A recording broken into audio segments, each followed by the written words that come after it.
Broads Media.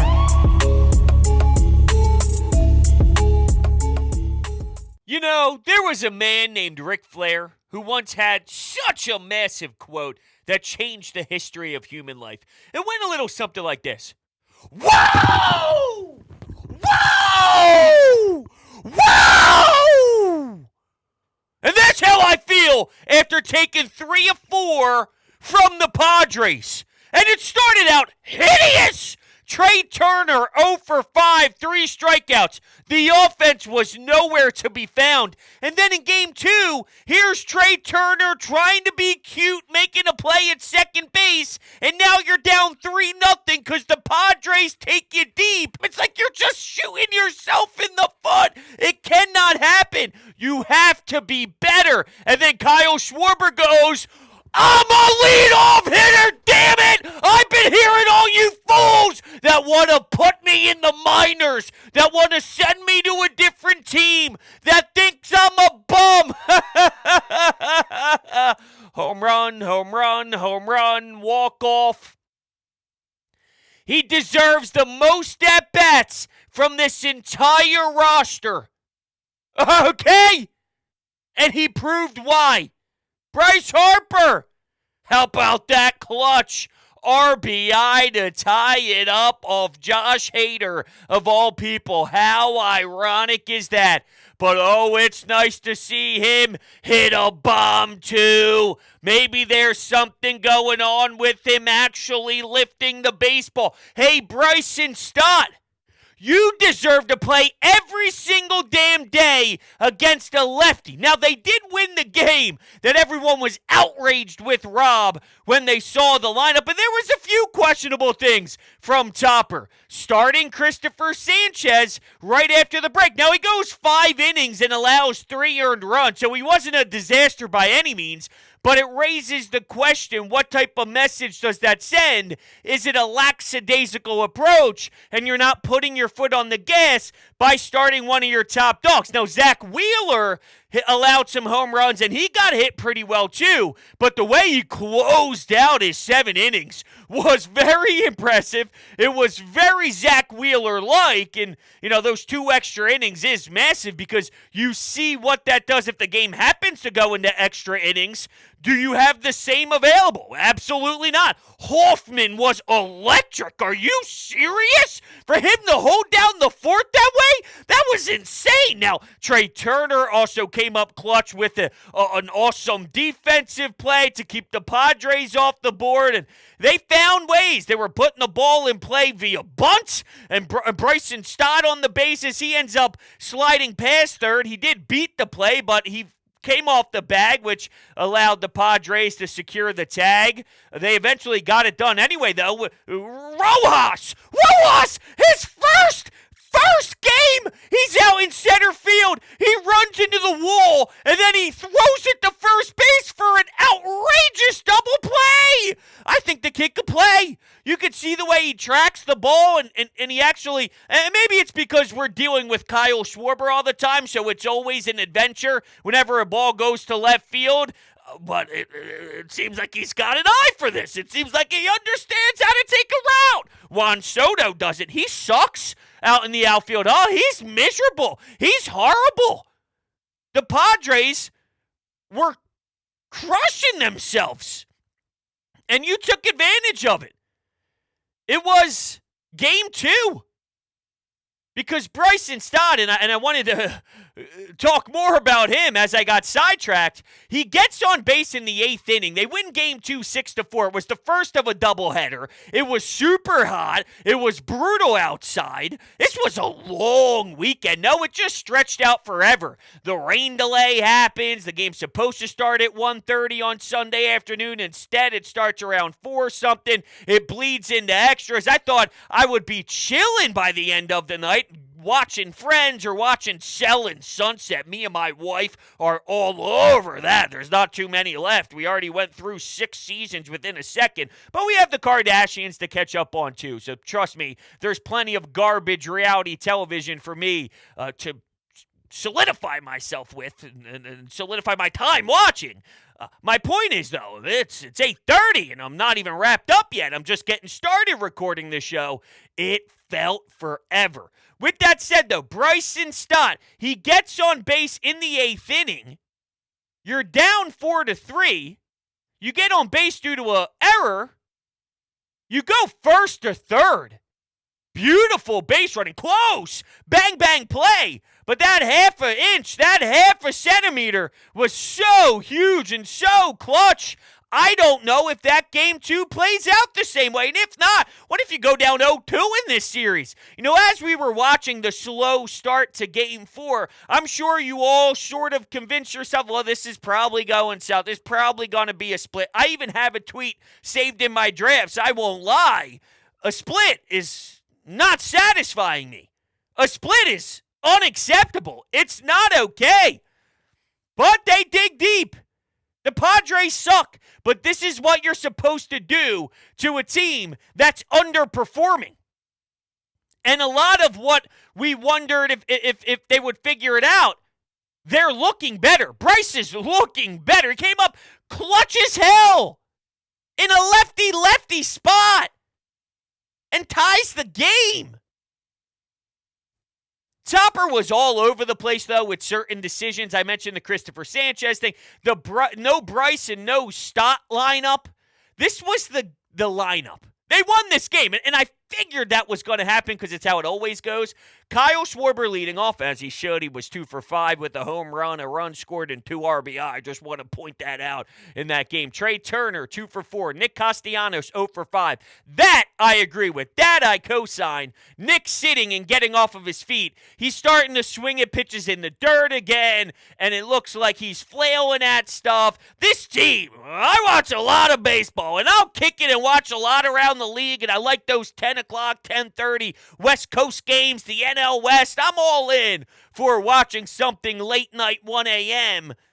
and stuffing my face with these Cheez-Its. Oh, I finished the bag. It's in my trash can. I was looking around because I wanted to show you. But those Cheez-It Snaps, is that what they're called? The Cheez-It Snaps? Maybe that's wrong, but I got to get 2 of those bags, and I can devour one in one sitting. It's gross, but I do that watching a lot of this baseball. I don't see all these other teams swinging at garbage the way the Phillies do. They're slow-mos and these angles from the broadcast of Nick. He's starting his swing, and the ball's bouncing 7 feet in front of the plate. It's unbelievable. But they still win these games. But their offense still flows when everyone's cruising. So Nick batted 3rd, Bone batted 4th, JT 5th, Ellis 6th, Sosa 7th, Marsh 8th, Rojas 9th. and you won. Unreal. Ranger went 6, allowed 3. I'm so used to writing stuff on my notepad. I'm looking down for my notes, and I forgot I'm setting up on my Mac lately, so I have it on the screen. That's how wired my brain is for how long I've been doing this, to just start staring down at my desk for my next point. Walker, 29 pitches in the first inning. But then Harper goes long ball, Schwarber goes long ball. Derek long ball Hall. Remember how many wanted to write him in for 25 to 30 homers? It wasn't just the injury that kept him off of that. It's just not who he is. It's not reality. He's got pop. It's not impossible for him to run into some homers, but people started setting the bar so damn high, and they went way too far with it. He's aggravating me a tad. But guys go through ins and outs. You go through your highs and lows. Majority of people wanted Kyle Schwarber out of town 4 days ago. All he does is win. He's a winner. He knows how to produce. He knows when it's a big stage. He'll be just fine. He's going to get you there. I promise you that. I noticed a few series back that this team turned the corner. So this doesn't really shock me. They're going to do this. They're going to have the off day on Monday. Then you're going to see Milwaukee. They're going to go on a tear. They won't catch the Braves. Unfortunately, all those losses and all that piss-poor play to start the season, it did catch up to them in regards to actually having a fight to win the NL East. As long as you can play baseball that I can support and that I think translates to winning, then I'm on board. Your pitching held you in. It wasn't the most crisp pitching in the world. But what happens is your bats start to wake up.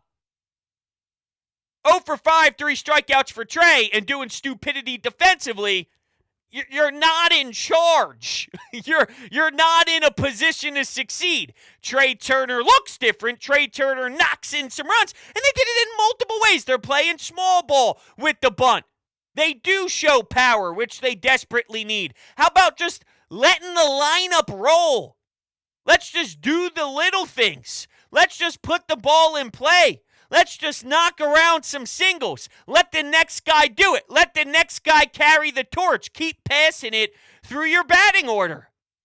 So it's Schwarber. So it's Nick. So it's Bryce. So it's Trey. You name it. A lot of different ways. Bullpen. Craig Kimbrell comes in for a save. Of course, they need to sweat it out. They make you nauseous. Stott and Castellanos bang into each other. No communication out there. You laugh it off and you high five. But deep down, what the hell are we doing out there? How in the world is this going on? And it almost happened in Game 4 this year, Sunday afternoon, too. Stott and Trey Turner. Yep. Yep. I got it. Yep. At the last second, Trey Turner peeled off and Stott made the catch. They're doing this with some injured bullpen. So Soto doesn't look great. Soto gives it up. You need some to return, although I don't see it happening quickly. So do you have enough? If Hoffman is going to excel, then maybe you do. Soto is great one day and then walking plenty the next. I can't help that. Strom puts me in a bind because he's definitely low right now on my list. I'm in uh-oh mode. I'm in, geez, I have to hold my breath, or I have to watch out of the corner of my eye. I have to put my hands over my face and just peek through my pointer finger and my middle finger because I'm concerned that something is going to seriously go wrong. You never know with him. So you got 50-50 in Soto and Strom. Those are your two lefties. Oh, man. I wonder if that's going to bite you in the ass. I haven't mentioned yet getting hit by a pitch. Sosa gets hit by a pitch. Here comes a run. Looked like that hurt big time. Garrett Stubbs walks. Here's a run. Whatever. We'll take them as they come. However it happens. Fine by me. Just let's keep pouring on runs. So game 1, they barely scored. It was some ninth inning late stuff. Runners in scoring position. Surprise, surprise. Was problematic. I keep jumping over some of my points here because there was a lot that happened. I even heard Mike Schmidt during the crossover, and they were discussing what happened. He's looking down. I feel like I'm forgetting a bunch because there was so much drama. Because there were so many things. Their manager's all upset because of a pitch violation. Now there's 2 strikes on you. This is deep into a ball game here. Every strike matters in the extra innings when you get 3 guys on base and this and that. And you want to try and punch the other team in the face. The manager, I didn't like the usage of Bohm. Bohm almost went yard for a walk-off. He went to the warning track opposite field. You know, every time I see Bohm put that much into a shot to the deep outfield, I almost collapse because I never expect it. Why not when Rojas got screwed by the blue behind the plate, and the ump sucked all weekend. Holy hell. Ball 4 right down the middle of the dick. How is that possible? You should be fired. One of the worst performances by all the Blues. Crap is what it was. I would have put him in a position to drive in runs. Look at his runs batted in. That's what he's done for this team. He's actually excelled there. Is it the Rob Thompson? I want to show my guys that I believe in them. I want to instill confidence in someone like Rojas, who is clearly going through a big weekend for him, and we called his number to be here for a reason. We want him to know that. I don't know, sometimes that bites you in the ass, though. He needs to recognize that Alec Boehm, who's off that day, is going to get a nod. If a righty bat would be huge or just his presence would be big. He's been in this league way longer, and he's done well way longer. That's his spot. That's his spot. It should have been his spot. I thought he was going to be unavailable, and that's why he didn't go. Now, that's a different story. Dehydration, lower half, whatever they were telling us before the game.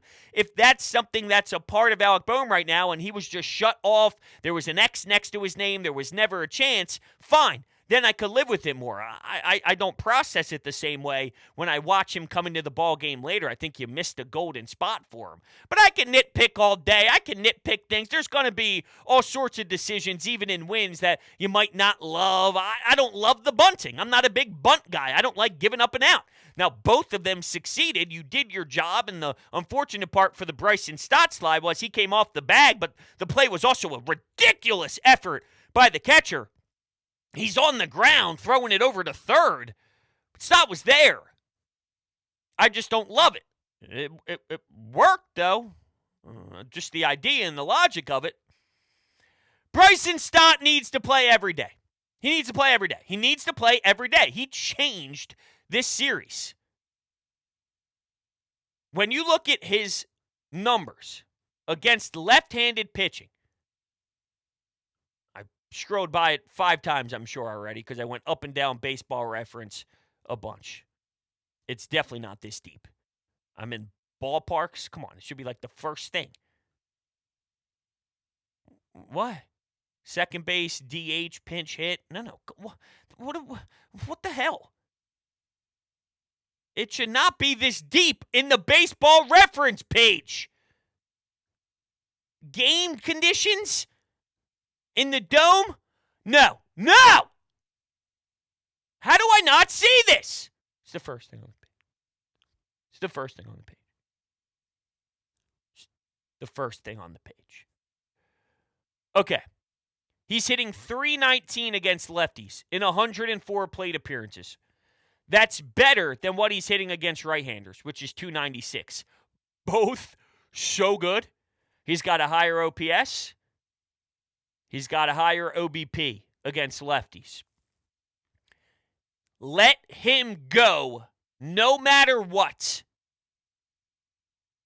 He is so much better than you give him credit for because there's nobody who deserves to take his time. Once in a while, everyone should get off their feet. Everyone should get that random game after playing so many in a row that you put your hands up and acknowledge there's a lot of baseball on the way. They don't have an off day in a while. They're playing a ton of series. They're going to hit the road for a bit, fly home. So whatever, that random Thursday, that random Wednesday game, fine.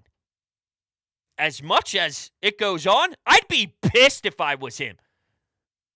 As a competitor, as a teammate, I want everyone to do well. I want to win.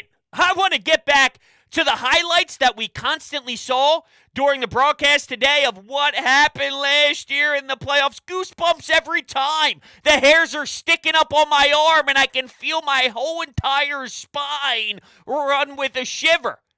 Oh, damn, that Bryce home run. Oh, my God, that was real. I actually experienced that. This baseball team wants to do it again and have this city leech on just like last year. Bryson Stott wants everyone to have their nice days and to fill in and to go 2 for 4. Any of these ones who are playing it for him that day. As a competitor, Coach, how much more do I gotta do? Bro! I'd pull up my baseball reference. I'd print the sheet out. I'd highlight it. So let me get something, Topper. I love you. I love you. You're great.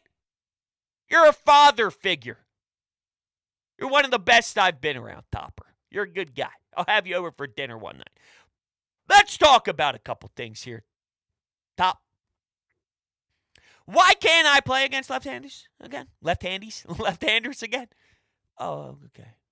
Lefty. That doesn't tickle your fancy? Okay. Well, how about this, Rob? 319. Does that mean anything to you? Because it means a lot to me. 319. My batting average is higher against lefties, and that doesn't mean take me out against righties, Coach. Oh, man, spit would be flying. Let's say I had celery before. Why would I have celery? No idea. But you'd see green flying out of my mouth and landing on the wall behind him or right in front of him on the desk. You'd see a piece of celery string maybe stuck in between the front 2 teeth. Oh, I'd be on fire. This team's about to go on fire, though, with electricity. They're going on a run. They're going on a serious run. What boggles my mind, and I don't know if this is something they could sustain against better opponents. If they do what I'm about to bring up to the Atlanta Braves, or if they do the same thing against the Atlanta Braves, will they make you pay more? And what I mean is, JT Realmuto, there's a pass ball. That scores a run for the Padres. If you do that to Atlanta, are you coming back and winning? Maybe the answer is still yes. And I'm not taking anything away from them because all they can do is control the controllable, which is we see the San Diego Padres as soon as the All-Star break is over. And remember, everybody else got a break. Nick Castellanos didn't. So maybe what's benefiting the others, put your feet up, relax, refresh. Nick is balling in the All-Star game. I don't know. I just know that they make it more difficult for themselves. You need to limit that, and they need to do way better at it. When their bats click, though, and even if it's a night where maybe their bats don't click, that seems to be the Ranger 8-inning night. Or that's a day where Christopher Sanchez goes 6 and allows 1 earned run. Or maybe it's Ranger Suarez, 6 innings, 1 earned run. I don't know. Taijuan Walker, maybe. I think I said Ranger already. Taijuan, 7 innings. Couple guys walked, but that's okay. He escapes any jam that he gets into.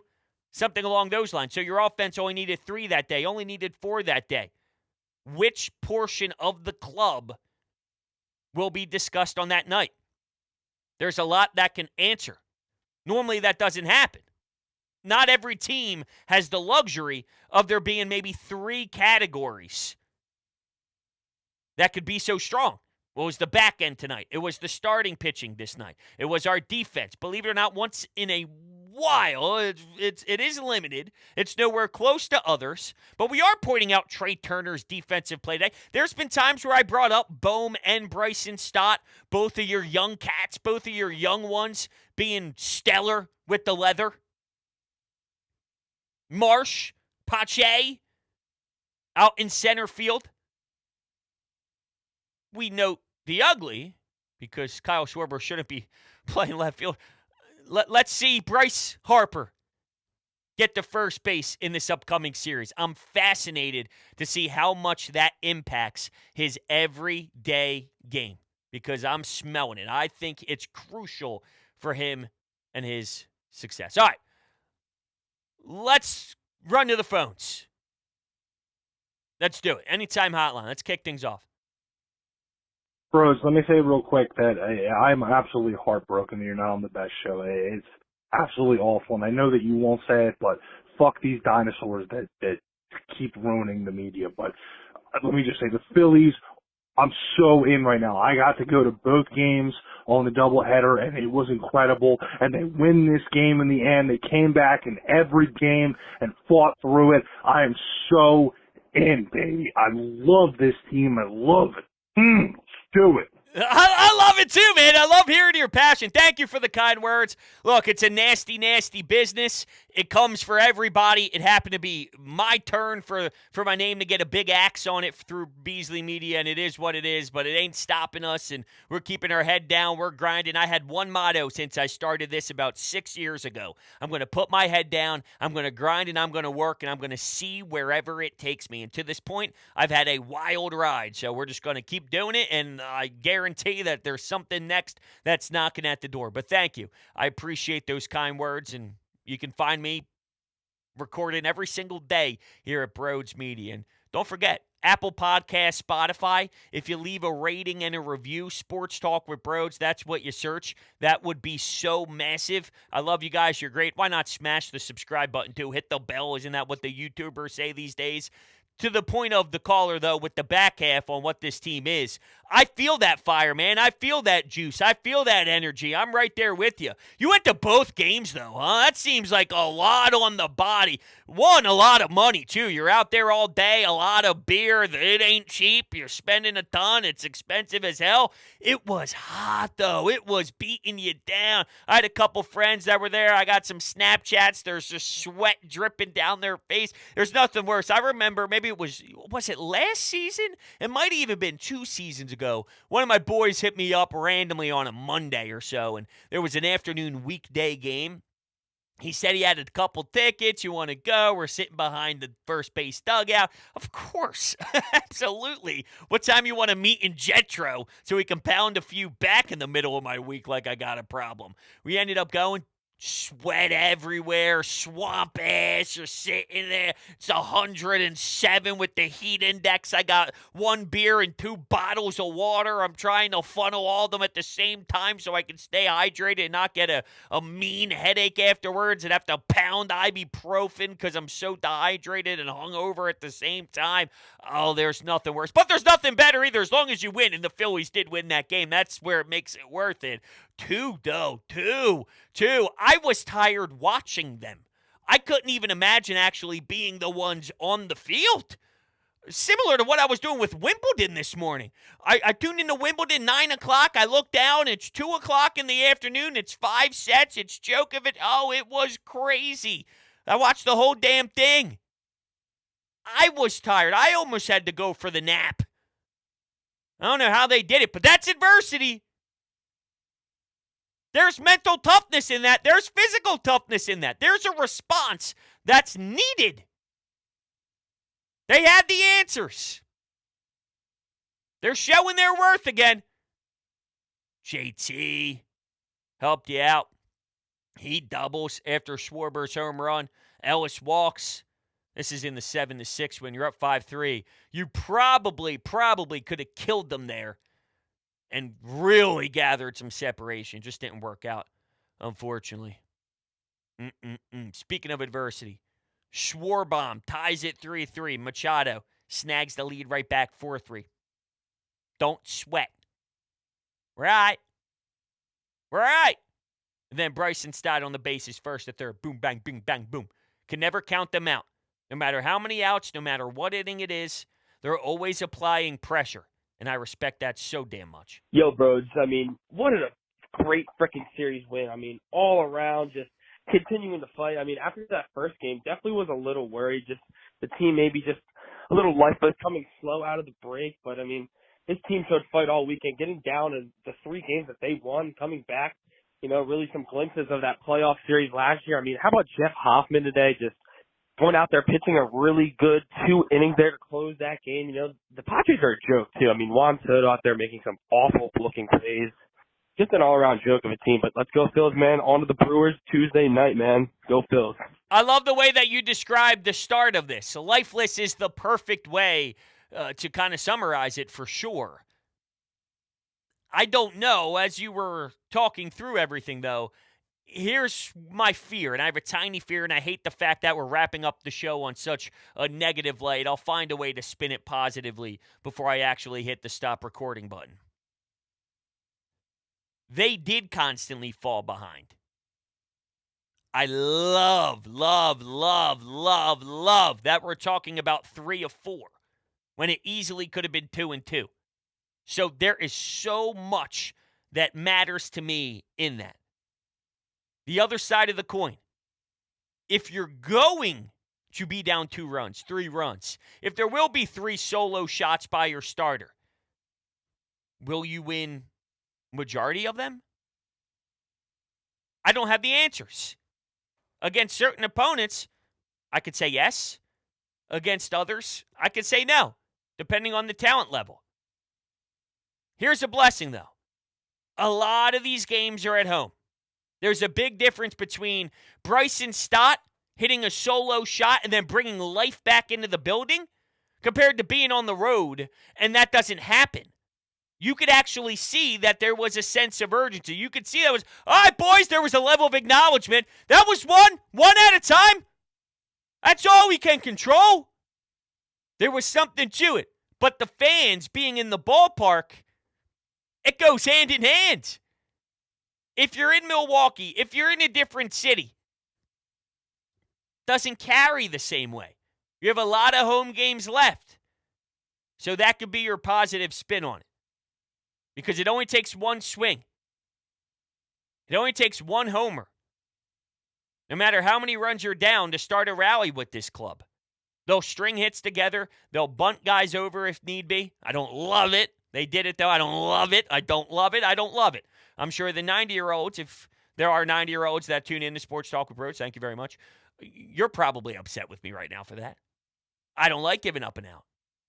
Just win the damn baseball game, though. And they won 3 of them, baby. They won 3. All right, I love you guys. You're great. This was fun. I felt weird not recording the last couple of days. I wanted the whole series to finish out, and it was a busy-ass weekend. We're getting an addition done on my house, and we're getting ready for a cruise where we leave for on Friday. And trust me, I got plenty of content scheduled out and ready to rock for when I'm not here for 7 days. But just felt nice to get back on the mic here and speak to you all. So thank you guys. I love you. You're phenomenal. You're A+ human beings. And we will speak very, very soon.